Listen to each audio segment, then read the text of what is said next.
और सुविधा में था, जहाँ कोई अड़चन ना थी, ना कोई परेशानी थी, ना भोजन कमाने पानी पीने की चिंता थी। वह जो बड़े सुगत निद्रा में सोया था वह जी रहा है। जब माँ के पेट से बाहर आता है छोटा सा बच्चा उस तरह से कमज़ोर, उसे जो पहला अनुभव होता है वह आघात होता है, वह भय होता है। और अगर भय का आघात हो तो जिसको वह देखता है उसके प्रति पैदा नहीं होता, उसमें डर पैदा होता है। जिसमें डर पैदा होता है उसके प्रति घृणा। इसे नियम को समझ ले, भय कभी प्रेम नहीं पैदा करता। किसी ने अगर कहा कि भय बिना प्रेम के नहीं होता, उनके प्रति घृणा से इस नियम को समझ लें, भय कभी प्रेम नहीं पैदा करता। किसी ने अगर कहा हो कि भय के बिना प्रीत नहीं होती तो बिल्कुल गलत कहा है। भय हो तो प्रीत हो ही नहीं सकती। भय में कभी प्रीत नहीं होती।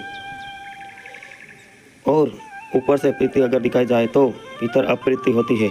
इस दुनिया में जितनी प्रीति हम देखते हैं वह अधिकतर भय पर खड़ी हुई है, और भय पर प्रीति खड़ी हुई है वह झूठी है। इसलिए ऊपर से प्रीति रहती है, भीतर से घृणा सरकती है।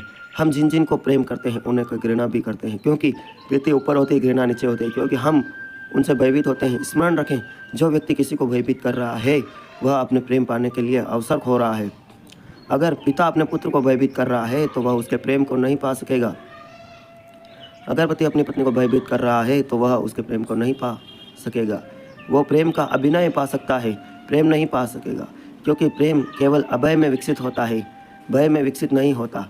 बच्चे का जैसे जन्म होता है वह भय को अनुभव करता है, और इसलिए उसकी शत्रुता के बिंदु तो सक्रिय हो जाते हैं, प्रेम के बिंदु सक्रिय नहीं हो पाते हैं। प्रेम के बिंदु अधिकतर लोगों के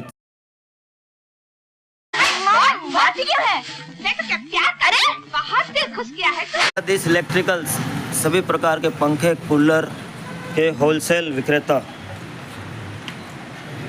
कूलर पंखे